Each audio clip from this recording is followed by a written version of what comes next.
So yeah, I was going to start off by talking a little bit about just my experience so far, sharing the stream, I guess. I've only done it just a little bit, and I'm going to start doing it more, but I thought it would be helpful just to have this year. So to think about growth in terms of streaming, or to think about reaching out to people about activism, has been interesting, and time will tell, but I think I'm exceptionally capable of inspiring large-scale activism. And I haven't shared of my stream much, as I said, but I tried to feel confident before I reached out with streaming. But in the small sample of times I reached out, similar things happen. Many people from in-person seem to view me as their old coworker, their old pupil, a regular acquaintance, and not want to consider me from an activist perspective despite the potential they've seen. Many people from online seem to want to keep me in the box of a chatter from a scarcity mindset, possibly, as if treating me as a fellow streamer in a way I benefit from would somehow negatively affect them, which I'm not sure would be true, but as well as the same idea where they view me as a chatterer or an obscure pseudo-anonymous account, and maybe they ignore the potential I show for activism as well. And with an abundance mindset, benefiting someone you know, someone in your community, someone with potential in activism, helps you and the people around you. People I reached out to in person know me as hardworking, honest, and introverted. People I've reached out to online know me as helpful, opinionated, chaotic, and funny. And there's genuine reasons I'm introverted in person, why I struggle to make enough money to tip people online, and maybe I'll talk about this at some point. I think everyone who I reached out to understood I continually do what I can to bring good energy in my efforts or in my interactions.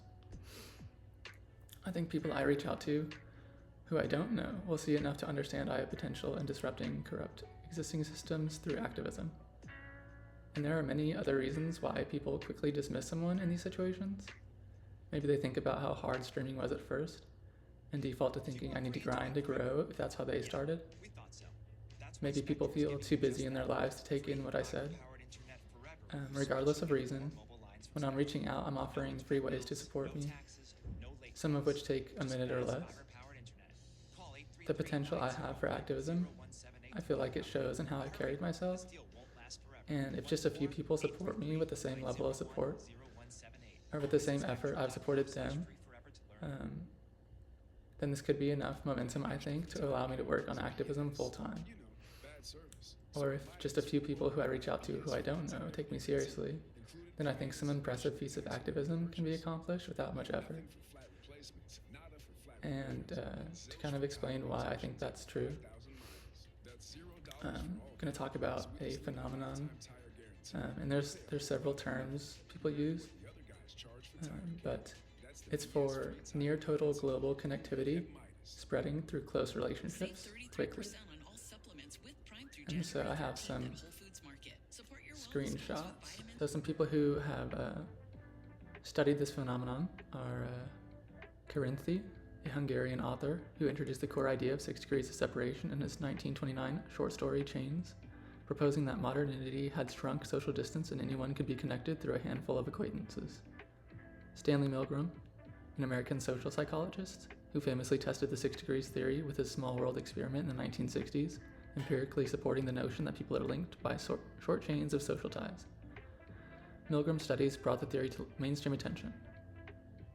And Duncan Watts, a network scientist who, along with Steven Strogatz, developed the concept of small world networks in the late 1990s, offering a mathematical framework for how large networks can maintain short average path lengths. And Strogatz, an applied mathematician who collaborated with Watts to model the small world phenomenon, bridging psychology, sociology, and complex systems science. Strogatz helped take 6 degrees from a theory to having mathematical backing. And from the same article here. So social media founders understand that shrinking degrees of separation are no accident. A Microsoft study analyzing 30 billion messages from 250 million users found an average of 6.6 degrees. Facebook averaged 4.7 degrees, X 3.4 degrees apart. With platforms like Instagram and TikTok, it's worth exploring just how close we've become and what that means for how we connect online and the closeness of these virtual bonds. And so, influence on local and global scales. By understanding how quickly information spreads across short social chains, marketers, activists, and behavioral scientists can better predict how trends, behaviors, or misinformation go viral. The theory helps shift the focus of outreach from mass messaging to strategic targeting through influential nodes or weak ties. For example, a marketing campaign may send a message about a product to an influencer who can easily advertise it to millions. We have all seen cases of this with viral videos, where all it takes is one message to start the next global movement. One other way to reflect on the impact of 6 degrees of separation is acknowledging how a few strategic connections may have landed you a meaningful personal or professional outcome, like a new social group or job opportunity. After all, how many times have you heard of someone meeting their significant other through mutual friends, or someone landing a job through a recent connection they made? These types of ripple effects can happen seemingly out of the blue, while 6 degrees of separation reminds us how we aren't all that far away from a significant relationship with a stranger. And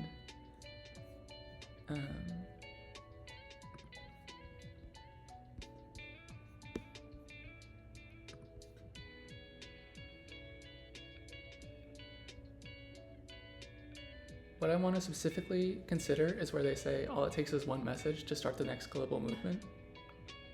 And to break this down, I want to think about a few things from the people I talked about last stream and the scarcity versus abundance topic. With Whitfield Diffie, the US National Security Agency, or NSA, tried to sabotage a standard of encryption by shortening the standard to be vulnerable. Diffie at the time was unaware that the NSA was doing this, but successfully fought against the vulnerable standard and created his own secure standard to the benefit of journalists, activists, victims of abuse, and all of us. We also talked about Tim Berners-Lee, who gave the web away to everyone, in his own words, by convincing his managers to donate the IP into the public domain. He doesn't consider parts of the web to be currently free, and said, "We see a handful of large platforms harvesting users' private data to share with commercial brokers or even repressive governments.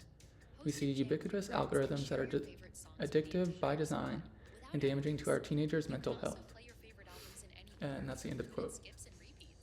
So, one of these global movements is the 3E movement, from someone else we talked about, and Heather Marsh. And I have some screenshots I'll bring up for this.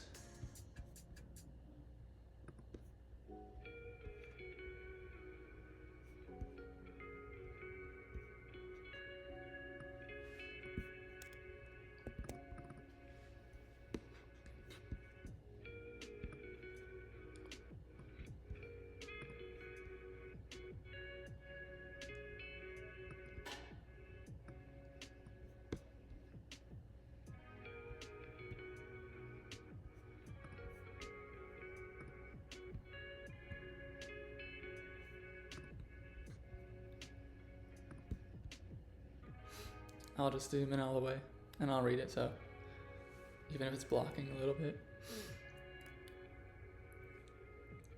So she says, "A lot of you have been asking me to explain the meaning of the 3E movement that I referenced last year means. 3E came out of conversations where I was explaining to people why stigmergic movements need a clear goal and what the criteria for that goal should be.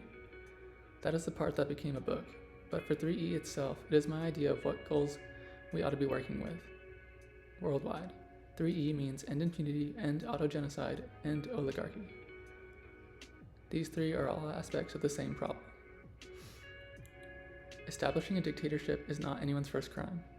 There are always years and decades of impunity for fascism that lead up to a dictatorship. In many countries, the right and left branches of government are walking in on an inexplorable path towards fascism. One foot may seem in the lead, but neither are stopping or reversing course. In nearly every American country, from Canada to Argentina, amnesty or impunity have at some point left terrorists politically active or even seated in government. Oppressive laws, harmful regulations, and exploited practices are almost never rolled back. Consecutive governments that look forward, not back, instead of persecuting coups, election malpractice, black site prisons, torture, assassinations, death squads, and all the worst organized criminal activity in government will eventually arrive at a totalitarian dictatorship. It is impunity that got them there. Only when impunity is ended and criminals are prosecuted will a country become secure again. Autogenocide is genocide that a population is coerced to perform on itself. Sometimes this is a media-incited war, often accompanied by wide availability of drugs and weapons to ensure maximum violence. Sometimes this is death by misinformation, as occurred in the US during the COVID pandemic. Sometimes it is destruction of the environment. A lack of healthy food, water, and air results in reduced overall life expectancy. A lack of universal health care greatly increases overall deaths. Poor constructions of roads, buildings, and other infrastructure cause recurring mass death events. Poor planning and funding can prevent emergency responses and increase death tolls in disasters. A lack of regulations, transparency, and guidance can make it impossible for people to learn how not to poison themselves and their families. A lack of accountability for corporations and governments leaves people helpless to stop the environmental destruction, destroying our health and future.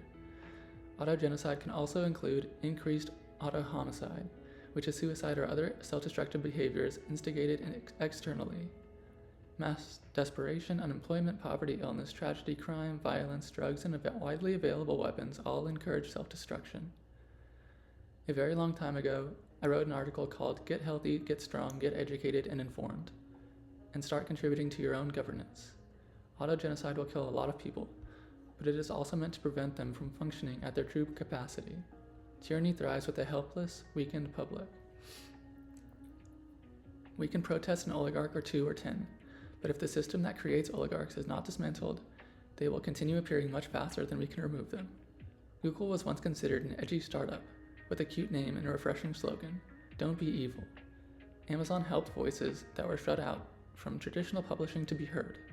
It was the environment that turned what looked like helpful business into evil empires. Deregulation has caused a hurricane of wealth inequality because the brakes were lifted from a structure that was already designed to foster wealth inequality. Reimposing regulation will make the course a little bit more difficult, but it will still lead to the same destination. We need a different destination and a different road. The system that creates oligarchy is the same.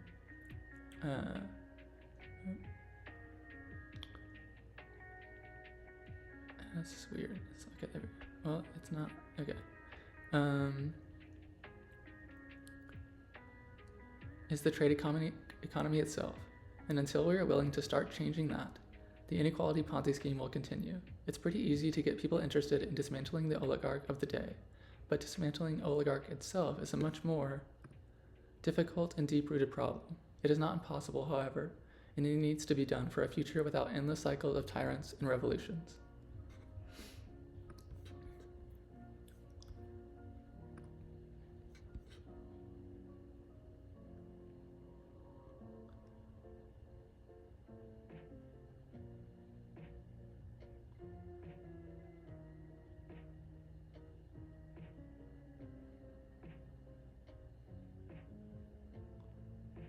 So with Diffie, we saw a corrupt government try to sabotage online communication.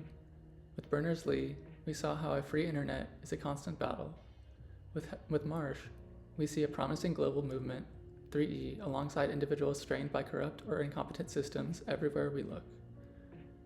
For an ideal rights revolution, oppressed activists, journalists, and people need private messaging with encryption, VPNs, Tor, the internet, net neutrality, and transparent algorithms and moderation on social media and more.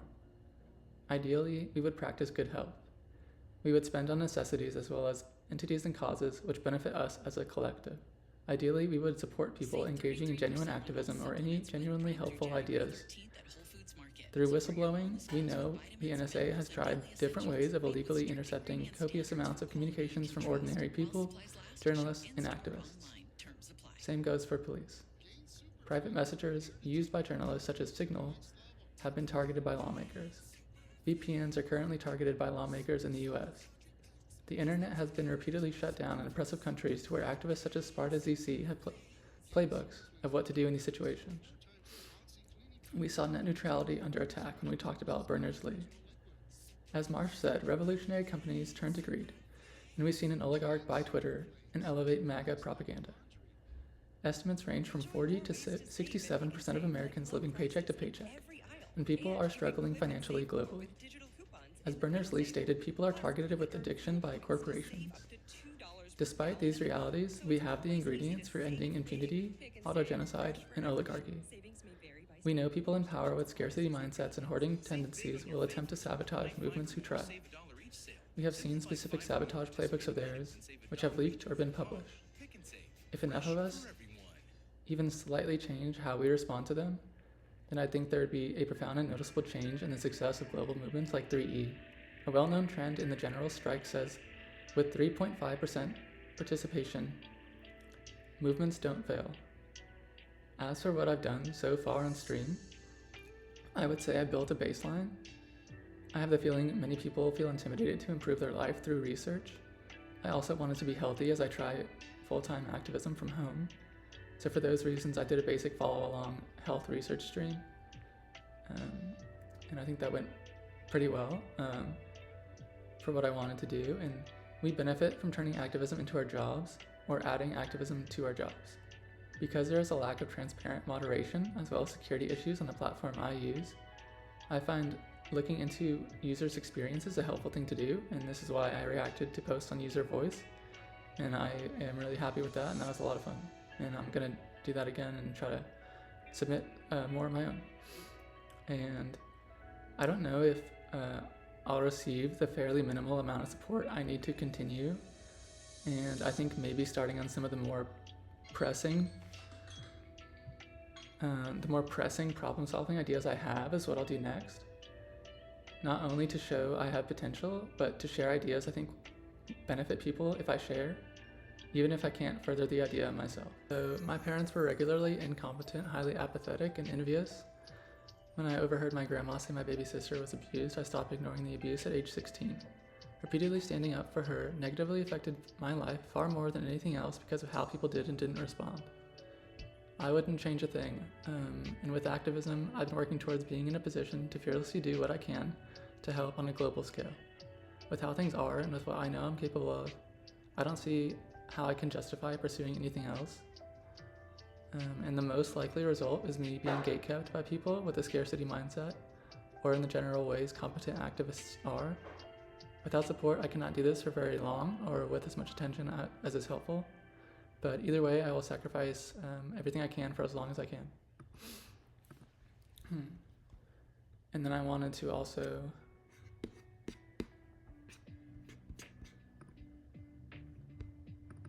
just view this from Sparta.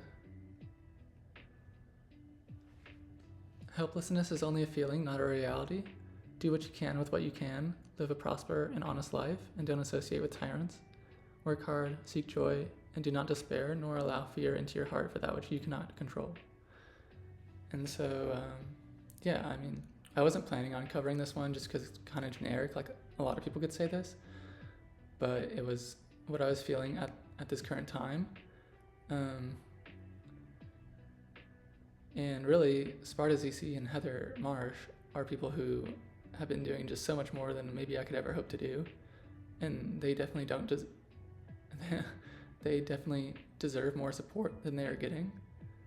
And they get a lot of harassment regularly and even more than that. So I can only control what I do. I can't control how people respond or any support or harassment I get. Same goes for everyone. So when you allow yourself to question existing systems, you improve your ability to respond to existing problems. Society has a problem with neglecting trauma and the resulting effects. We have a problem with stigmatizing people who've been through trauma by giving them diagnostic labels and stigmatizing resulting symptoms. Dr. Alsop explains this through profound research and works to change how we respond to each other's trauma.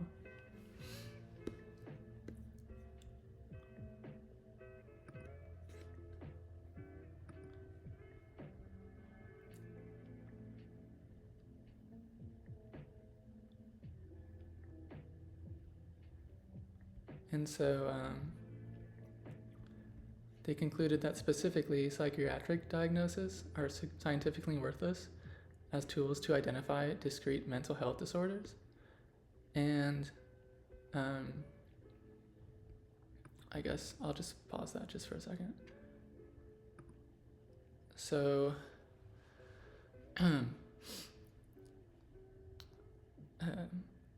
I had never heard that take before I saw something from her. And I think something that a lot of people maybe struggle with is that they get married to their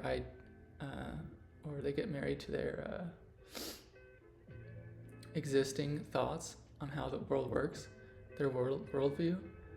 And when people challenge that, maybe they have an immediate reaction to shut it down.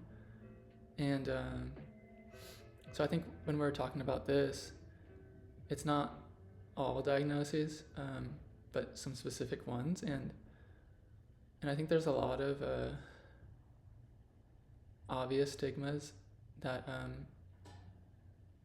are talked about in your, a lot of people's high school psychology classes and things like this, and are pretty well known. So, I think if you have an open mind, then what she's researched makes sense.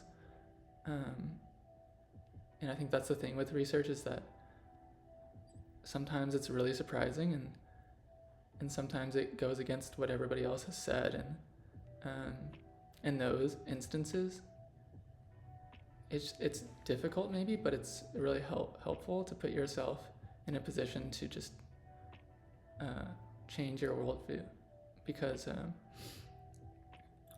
there's people like Galileo, where we were just so wrong.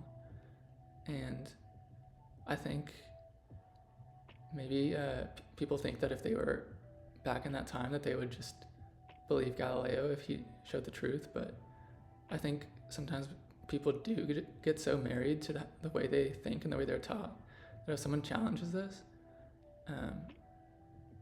they're not likely, no matter how obvious the evidence seems to be, they're not likely to change their view. And even, one of my history teachers said that a kid in his class, when he was in high school, asked if all the continents used to be part of one continent, and the history teacher laughed, because that wasn't the thought at the time, but now that's the thought. And so, even just thinking big sometimes, and just thinking things that no one's told you, but you question things that are existing that maybe are stigmatized, and you try to see if they're actually helpful. So let's take a look at what they say.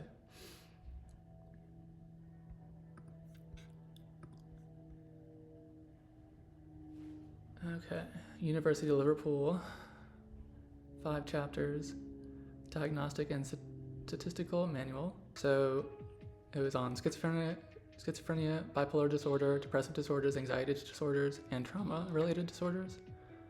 So they were created to provide a common diagnostic language for mental health professionals, and attempt to provide a definitive list of mental health problems, including their symptoms. The main findings of the research were psychiatric diagnosis all use different decision-making rules. There is a huge overlap in systems between diagnoses. Almost all diagnoses mask the role of trauma and adverse events. Diagnoses tell us little about the individual patient and what treatment they need. The authors conclude that diagnostic labeling represents a disingenuous categorical system. Although diagnostic labels create the illusion of an explanation, they are scientifically meaningless and can create stigma and prejudice. I hope these findings will encourage mental health professionals to think beyond diagnoses and consider other explanations of mental distress, such as trauma and other adverse life experiences. And that's what Kate Alsop said.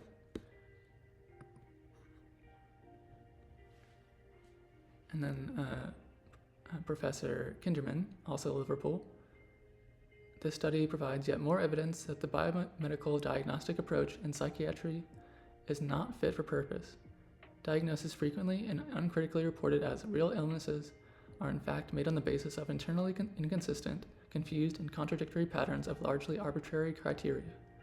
The diagnostic system wrongly assumes that all distress results from disorder and relies heavily on subjective judgments about what is normal. Professor Reed, University of East London.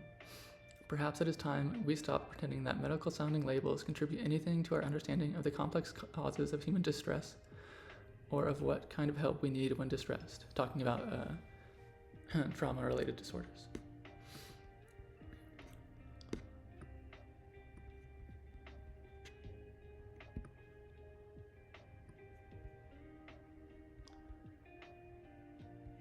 And so here are more specific disorders of what they were talking about. So diagnostic and statistical manual mental disorders. Trauma-related disorders include PTSD, RID, DSED, ASD, adjustment disorder, unspecified trauma, and stressor-related disorder.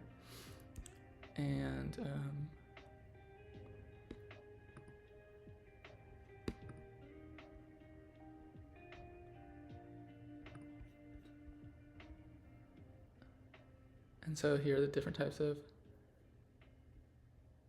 anxiety disorders. Panic disorder, phobia, social anxiety disorder, OCD, separation anxiety, illness anxiety, alcohol use, opioid use, cocaine use, meth use. Those are the substance uses. Oh, wait. Yeah. The substance uses disorder. And then these are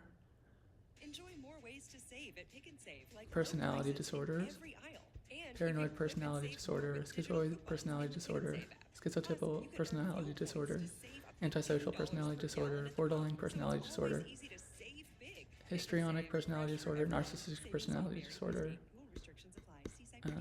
Save big on your favorites with the buy 5 or more, save $1 each sale. Simply buy 5 or more participating items and save $1 each with your Avoidant personality disorder, dependent personality disorder, OC personality disorder, and then these were the dissociative disorders. Yeah, so in casual conversations, and also maybe even when we go to medical appointments and things like this, I encountered a lot of trauma in grade school, and I went to anxiety appointments for it at the recommendation of my school, and nobody asked me about trauma. They just focusing on the diagnosing process and if I should be diagnosed or not. And it is interesting because you would think if it's a potentially trauma-related disorder that they would ask me. I'm going to go on to the next one.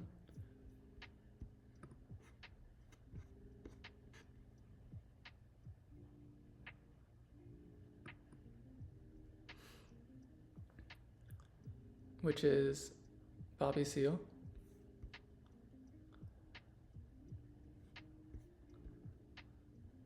So Seale founded the Black Panther Party for Self-Defense, which monitored police activities and worked to address police brutality towards black people. Seale was charged by the U.S. government for alleged conspiracy related to anti-Vietnam War protests. Multiple times during the trial, he was ordered to be bound and gagged by the white judge. He sold books and used the profits to arm black people for self-defense against police brutality. Their adopted slogan was, "Freedom by any means necessary," from Malcolm X, who's the next one on the list. Gonna pull up some things on Seale.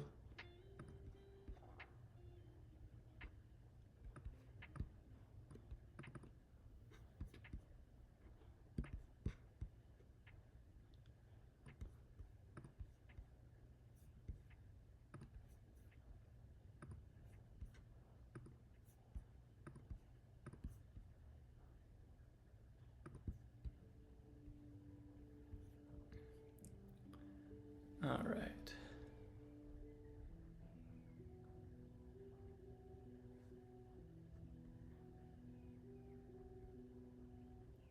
So he was one of the 8 people.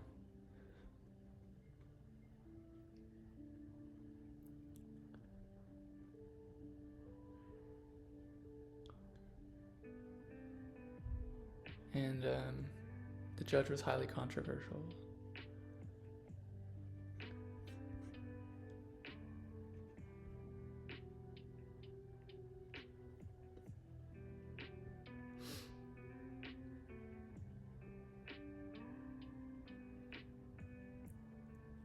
And he was never found guilty of things in court, but he spent a lot of time in courts.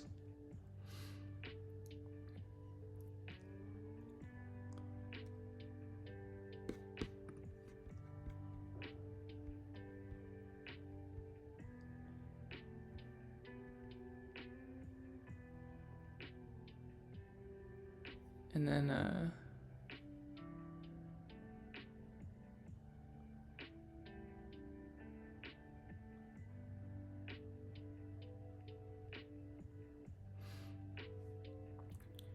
yeah, so they wanted to educate their community by learning on campus.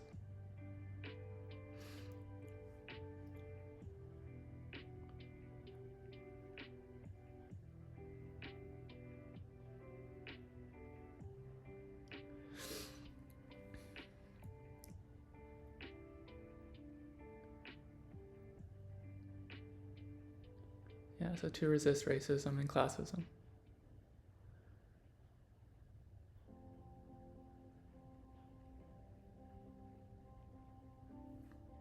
Revolutionary front against this racist, decadent capitalist system.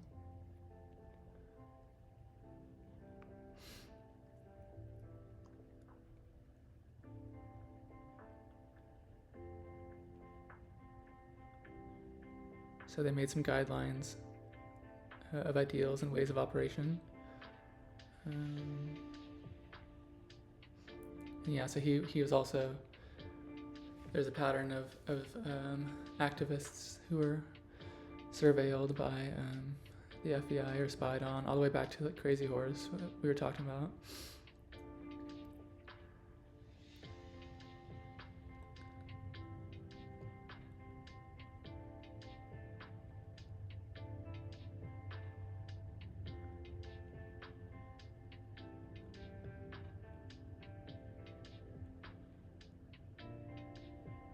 So the evidence against him was slim.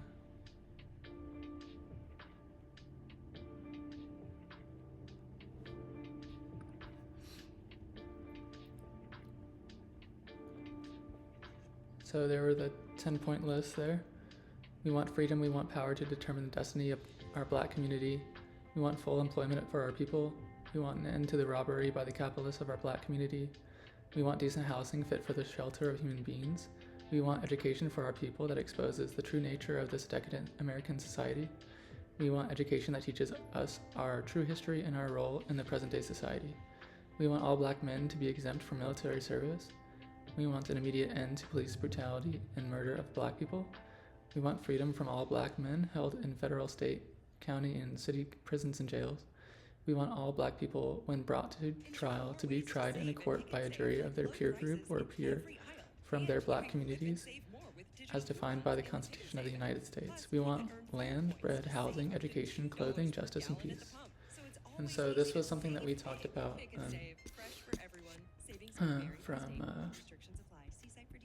Save big on your favorites with the buy five or more save Sarah $1 Deer, sale.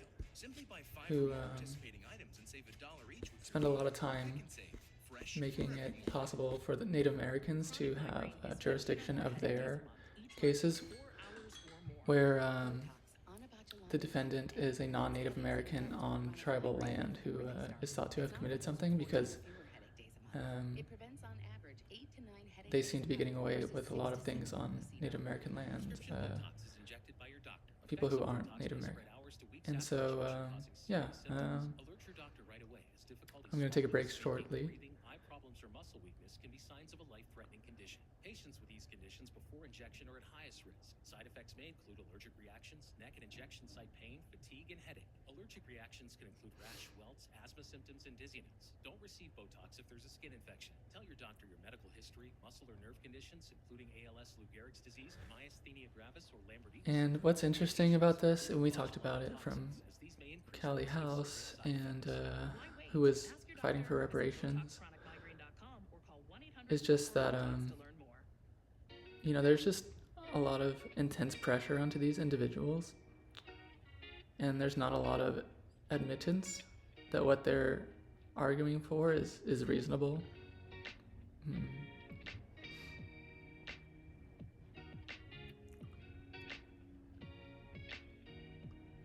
And the education part as well is interesting for me to think about, because I feel like I didn't get much out of school in terms of the education of what's happened to Black people.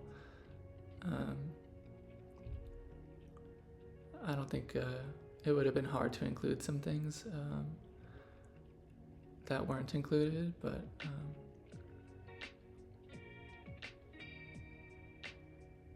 yeah, it's mostly after school is when I learned about a lot more.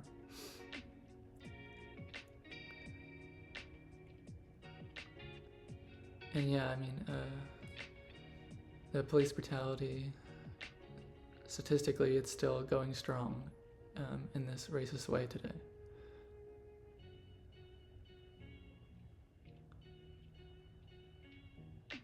And I mean, jails and prisons are thought to be inhumane, so alternative options are good to pursue as well.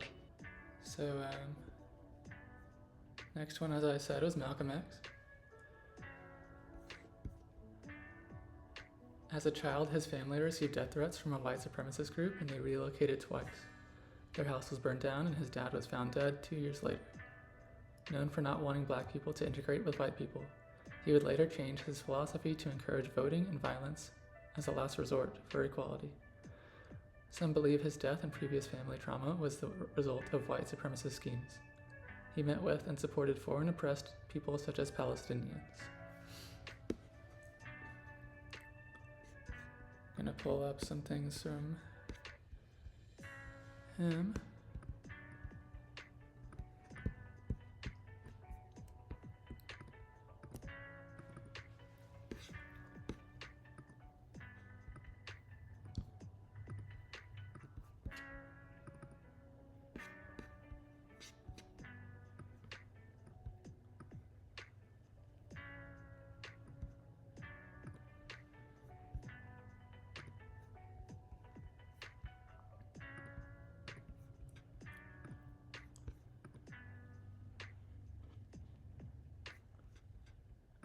Enjoy more ways to save at Pick 'n Save, like low prices in every aisle. And you can clip and save more with digital coupons in the Pick 'n Save app. Plus, you can earn fuel points to save up to $2 per gallon at the pump. So it's always easy to save big. Pick 'n Save, fresh for everyone. Savings may vary. And his restrictions apply. See site for details. Save big on your favorites with the buy five his or dad more was save yeah $1 each sale. active Simply buy in 5 or more activism. participating items and save $1 each with your card. Pick 'n Save, fresh for everyone. So that was maybe some of the 33% on all supplements with death threats were because of people who were envious of his Support activism. your wellness goals with vitamins, minerals, and daily essentials made with strict ingredient standards for quality you can trust. While supplies last, shop in-store, online. Terms apply. Hey, there's the new guy. He moved into Sheila's apartment. And so yeah, influential civil rights activists with millions of followers, and they're threatened because people don't want to do what their reasonable commands seem to be, or reasonable requests. Anyway, what was the name of the street you grew up on? Make your next move fast and easy with home internet from AT&T and get a signal so strong everyone will notice, even your neighbors. Geographic service restrictions apply. Visit att.com/internet to learn more. And they said it was accidents, but the family says that it's not.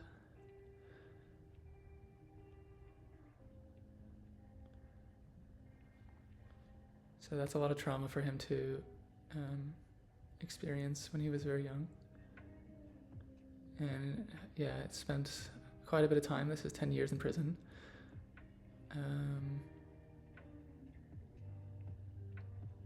At a fairly young age.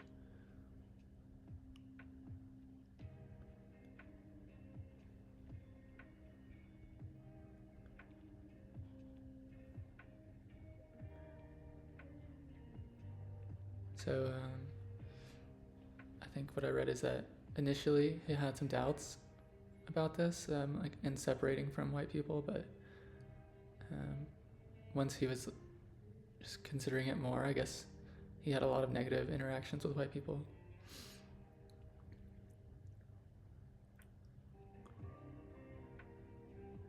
Intelligent and articulate. He was a national spokesperson for the Nation of Islam, which is what he joined after his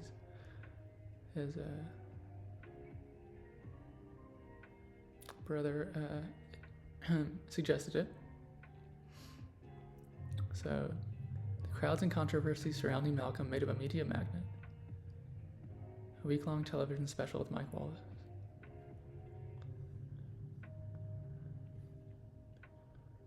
And so he as well was very influential, as his dad was. The membership increased from 500 to 30,000 in 11 years.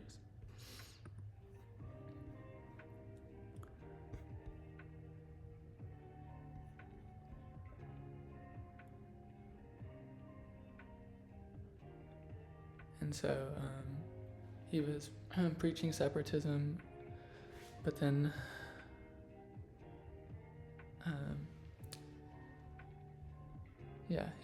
he started speaking to everyone.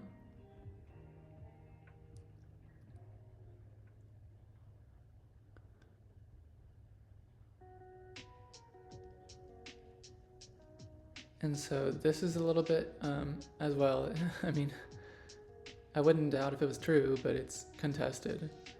FBI informants working undercover in the NOI warned officials that Malcolm had been marked for assassination. Undercover officer had been ordered to help plant a bomb in Malcolm's car. And so, regardless, he was very closely watched. Repeated attempts on his life. Malcolm rarely traveled anywhere without bodyguards. They were firebombed where his 4 daughters and wife lived. And then 1 week later, he died when 3 gunmen rushed on stage. He was 39. 1,500 people attended his funeral.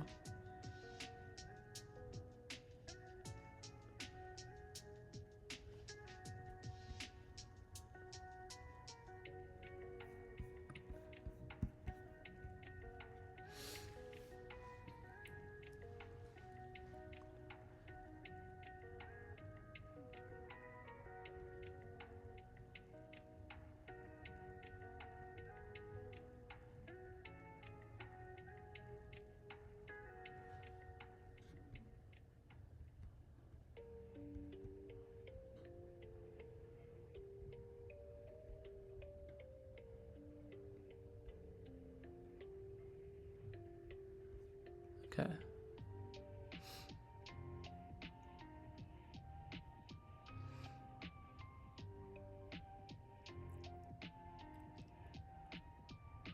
So Malcolm has said that white violence killed 4 of his father's brothers.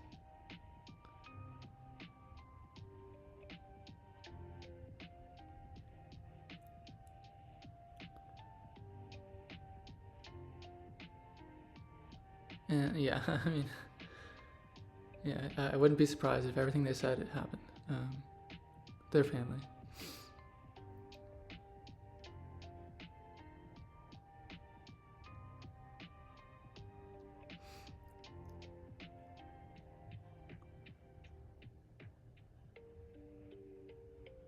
So they got some life insurance, but the larger policy refused to pay, claiming he killed himself, his dad.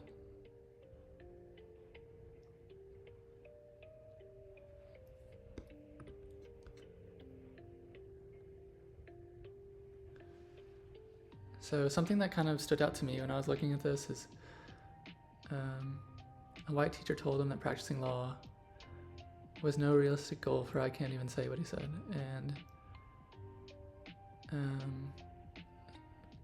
that the white world offered no place for a black man, regardless of talent.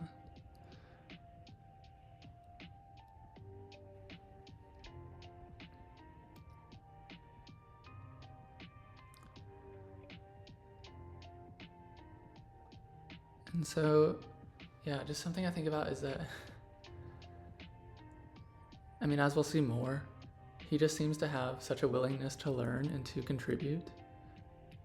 And he knows society, like, not only took his dad away in a racist way, but it also stopped him Enjoy more ways from to being save able to at do Pick what and he Save, like low could prices in a good way. every aisle. And you can clip And and just save the way, more with in a digital similar way that coupons in the it happened to his Pick and dad. Save So, app. Plus, you can earn fuel points to save up so he's to doing these $2 things per that are gallon illegal, per but month. So it's always easy he to was save trying to do the with right thing, Pick and so was Save. the dad. Fresh for everyone. Savings may vary by state. Restrictions apply. See site for details. Save big on your favorites with the buy 5 or more, save $1 each sale. Simply buy 5 or more participating items and save $1 each with your card. Pick and Save. Fresh for everyone. Save 33% on all supplements with Prime through January 13th at Whole Foods Market. Support your wellness goals with vitamins, minerals, and daily essentials made with strict ingredient standards for quality you can trust. While supplies last, shop in-store, online. Terms So yeah, I mean, like, he got out of the draft, but I don't think. Why would he fight for what happened to him? But Someone lives in there? Lives, works, and thrives. Your Wi-Fi reaches all the way to the playhouse? We're Gagillionaires. It reaches everywhere. Can I check it out? Sorry, but solid. Treehouse just opened up. so he met a self-educated man, the first man I'd ever seen command total respect with words. So yeah, he's willing to learn, and he's reading a lot now because he saw a good example.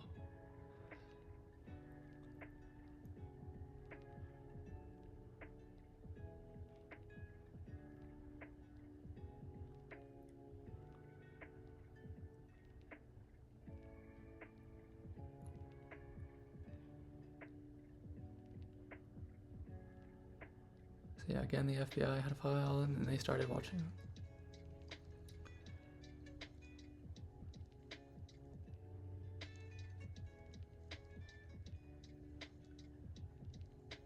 So he sent a letter.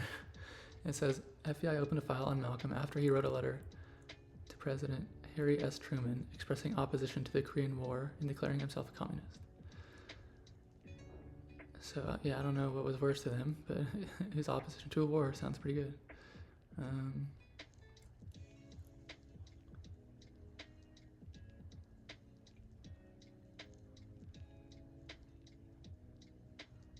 So yeah, this is when he changed his name to X, replaced the slave name he had.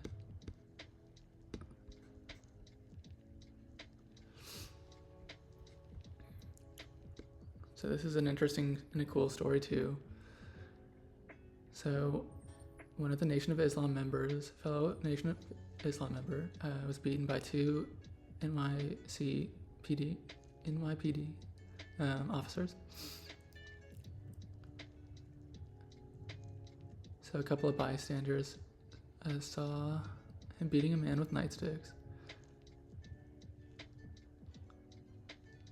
And so they attempted to intervene, and one of the people that was intervening was beat so severely with nightsticks that he suffered brain contusions and subdural hemorrhaging. All 4 African American men were arrested. So Malcolm X was alerted by a witness.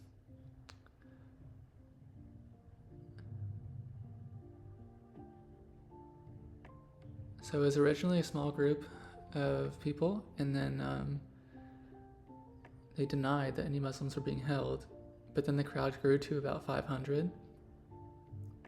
So then he spoke with one of the police, or he spoke with the victim of the police violence, and he got the victim an ambulance when he badly had injuries.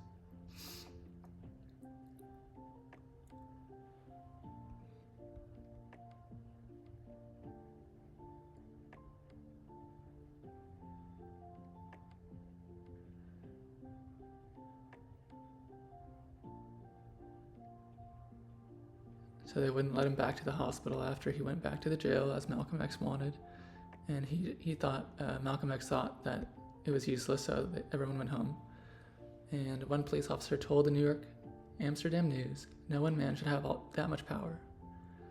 And yeah, it's kind of like a famous quote.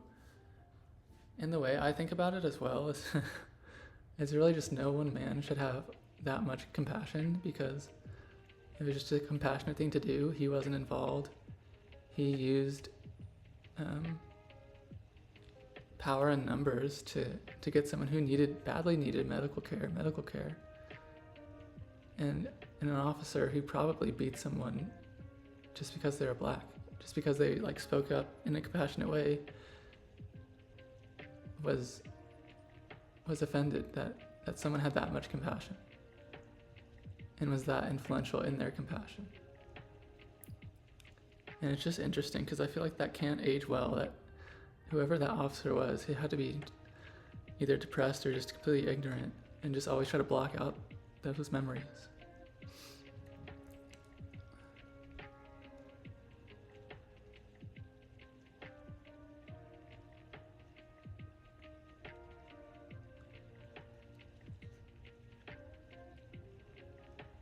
So they declined to indict the officers who beat Johnson.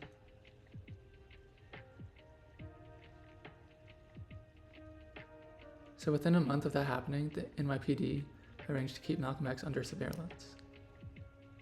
And again, it's like that's simply compassion. He didn't do anything wrong there. But they didn't like this. They didn't like that compassion, that level of compassion.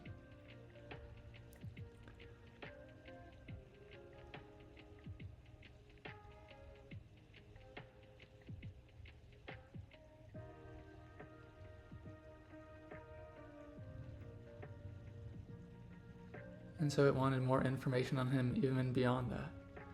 Cities which he'd lived, prisons which he had served time.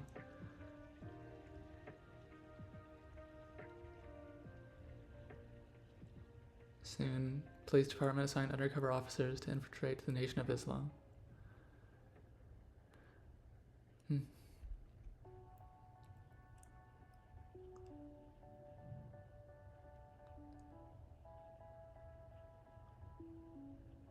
So his comments on issues and events were widely being reported in print and on radio and television. Featured in a television broadcast about the Nation of Islam, the hate that hate produced.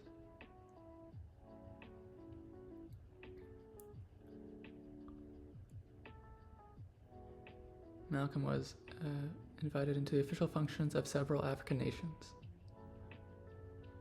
He met with multiple people there.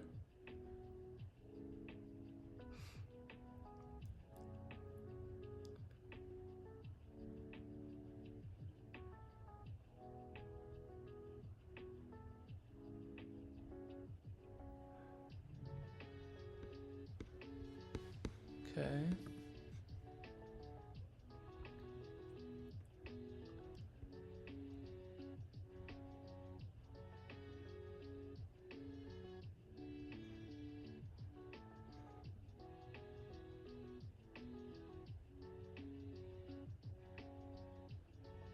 Black people are the original people of the world, that white people are the devils, that the demise of the white race is imminent.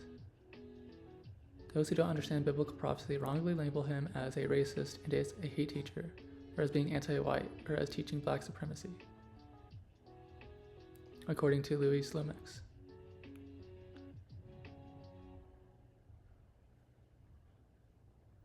Gain Super Flings are here to take your laundry to the next level.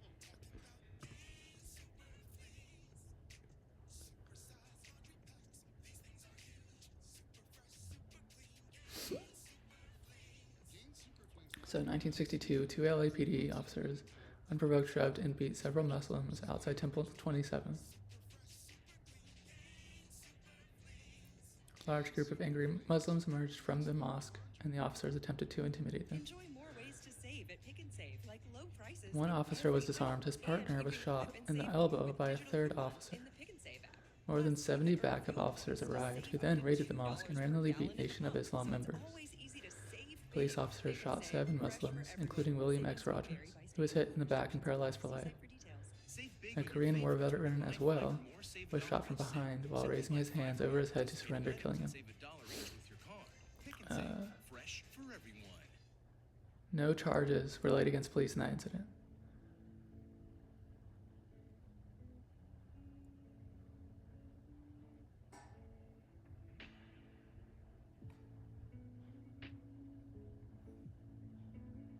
And so, I mean, so it says, X rally the more hardened members of the Nation of Islam to take violent revenge against the police.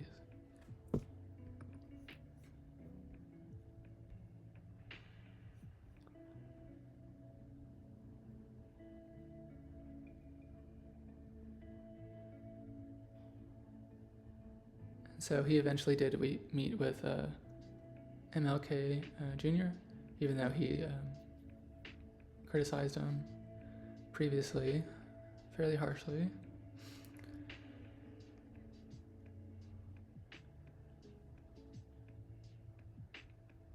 He advised African Americans to exercise their right to vote wisely, but cautioned that if the government continued to prevent African Americans from attaining full equality, it might be necessary for them to take up arms. So yeah, he's just meeting so many people when he went to Mecca.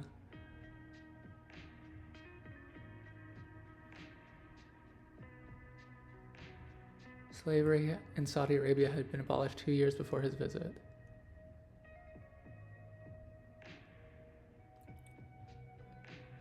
Visited the UAE, Sudan, Nigeria.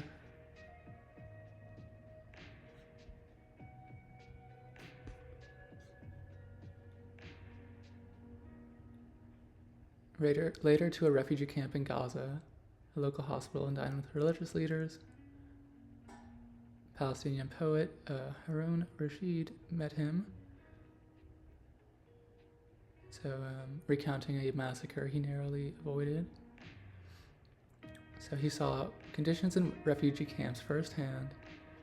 He drew parallels between the subjugation of Black Americans and the displacement of Palestinians, stating the same white supremacy that lynches Black people in America, bombs villages in the Congo, and bulldozes homes in Palestine.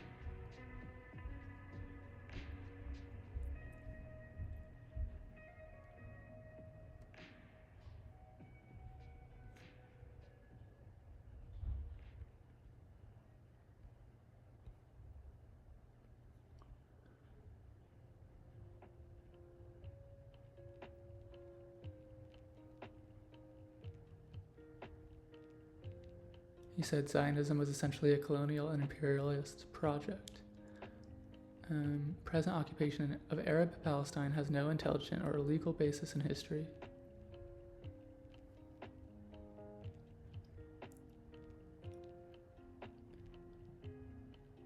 He said the ever-scheming European imperialists wisely placed Israel where she could geographically divide the Arab world, infiltrate and sow the seed of dissension among African leaders, and also divide the Africans against the Asians. We need a free Palestine, he says. We don't need a divided Palestine, we need a whole Palestine.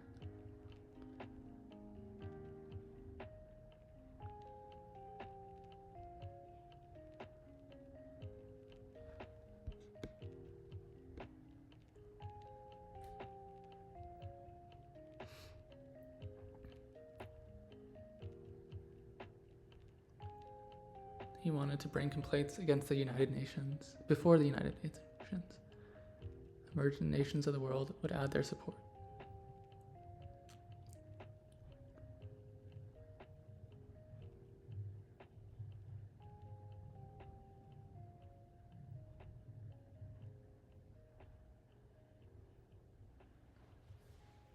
So yeah, I don't know, it just feels like he's a little bit ahead of his time in being willing to speak out for Palestinians.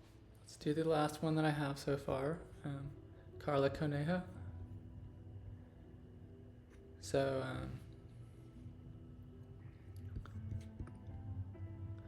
we are told laws are moral, and there's an expectation not to share of times you break the law as you won't be supported. She wrote an anonymous essay for the Daily Beast, I'm an Illegal Immigrant.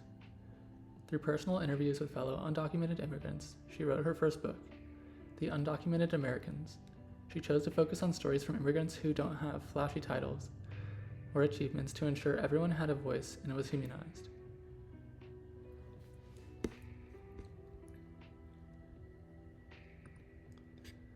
Pull up some things to talk about.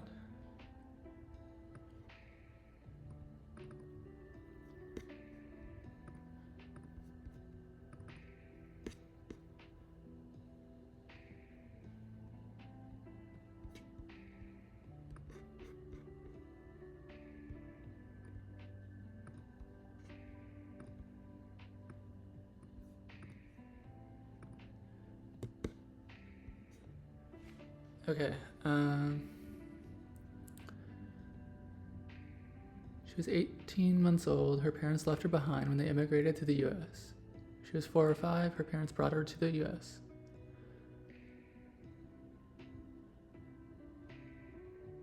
So after 9/11, her father lost his license. Her academic excellence prompted a wealthy benefactor to pay her tuition at a Catholic school in New York. And she thinks she's one of the first undocumented immigrants to graduate from Harvard. In 2011 was when she did.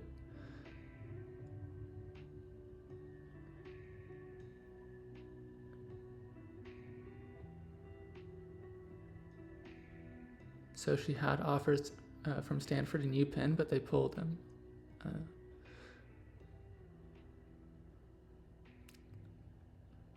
PhD offers.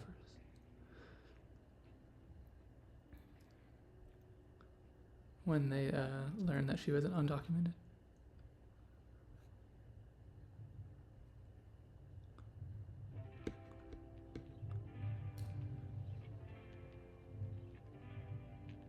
At age 15, she wrote professionally about jazz for a downtown New York City jazz publication. So yeah, she was passionate about immigration, mental illness, and the culture of people who are undocumented. She's written for The Atlantic, Elle, Glamour, N+1, The New Republic, The New York Times, and Vogue. She published her memoir, The Undocumented Americas, in 2021.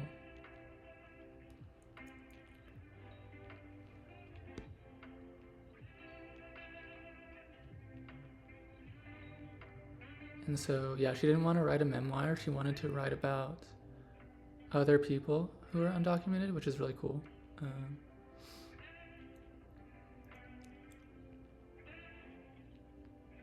Yeah, so people who don't inspire hashtags or t-shirts. Just ordinary immigrants.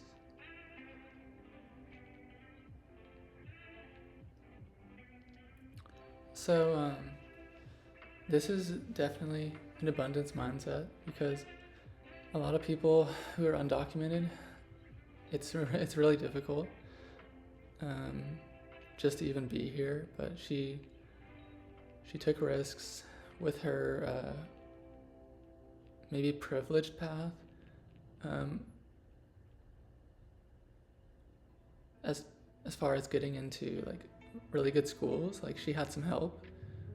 And rather than just being quiet after she received that help, she was very, very loud in a way that could have harmed her. And I think a lot of people who are undocumented, they definitely want to stay under the radar. So just this level of abundance and just living in the moment is really inspiring.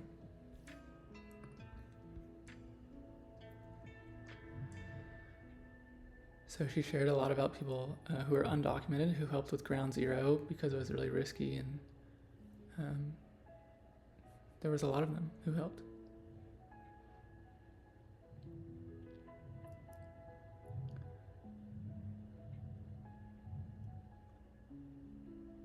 So she wanted to clear up misconceptions surrounding the undocumented community and may serve as a reflective work for those who have legal status.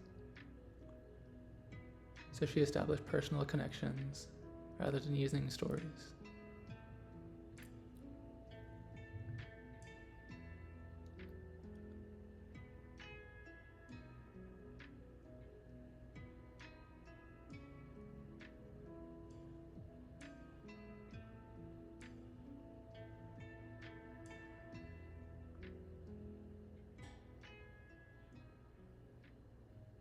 She, in general, avoided detailing her subject's reason for immigrating because she believes people shouldn't have to provide a reason why they deserve to immigrate.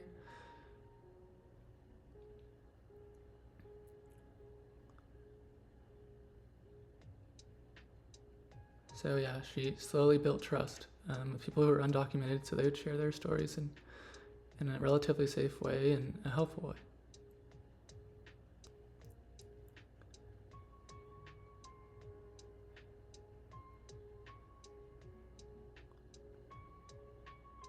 yeah, so I mean, I'd imagine living in crisis and not sure if you're going to, get deported or to a new country is pretty taxing mentally, especially for young people. And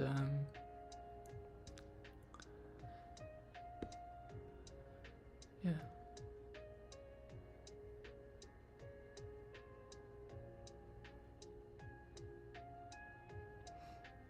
And really, if you just think about it,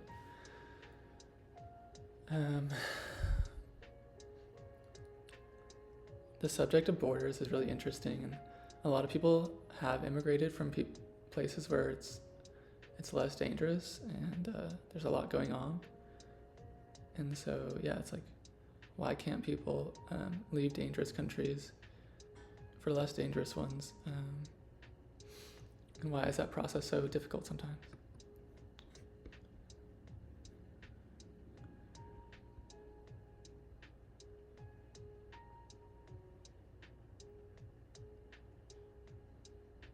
So she failed her dissertation at Yale, which was the book about the undocumented immigrants. She thinks it's because she criticized the legacy of migration studies.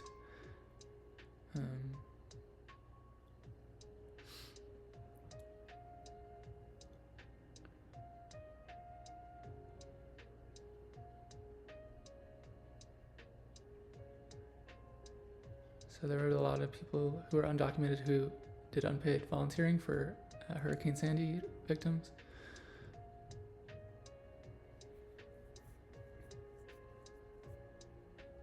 And so a lot of them have to have alternative care because they're undocumented, so they can't go to the same places some of the times. She wrote about that.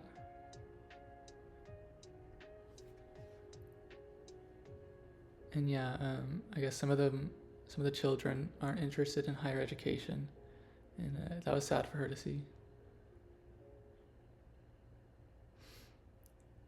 Enjoy more ways to save at Pick and Save, like low prices in every aisle. And you can clip and save more with digital coupons in the Pick and Save app.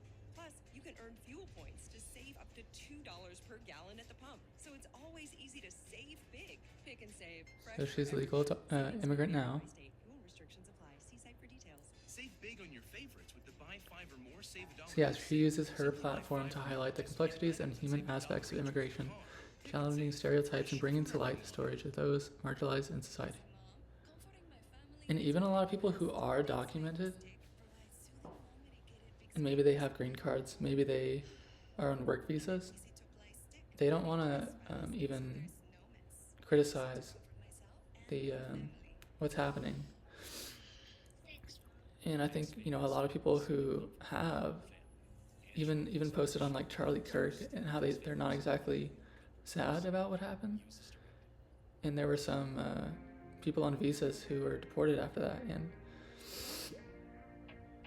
so what she did wasn't without risks, for sure. And it's really cool to see and how it turned out so well. So that was all for the board right now.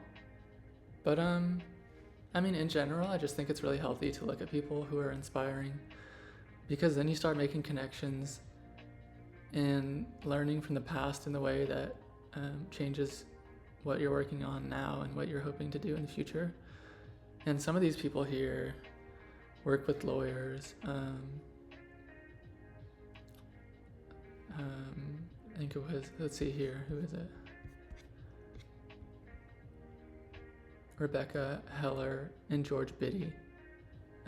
So we'll talk about them eventually, but that's pretty inspiring for me to see that they, in Biddy's case, it was a marriage of collaboration between a lawyer and an art collective to form a union during the Great Depression. And in Rebecca Heller's case, I think she was a Jewish lawyer who didn't like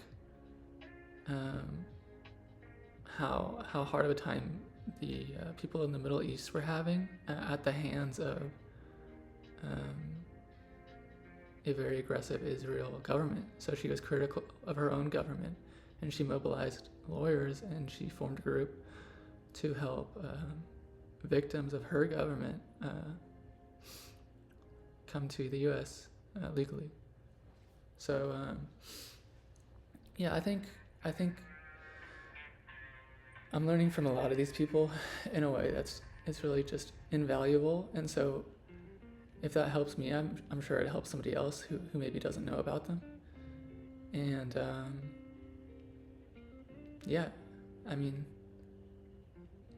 history seems useless sometimes, but it's also invaluable other times.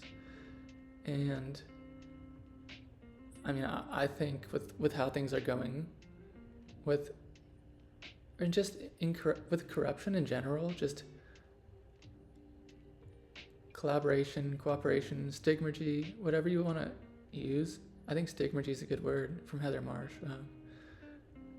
But yeah, between lawyers and visionaries, it's just really helpful. And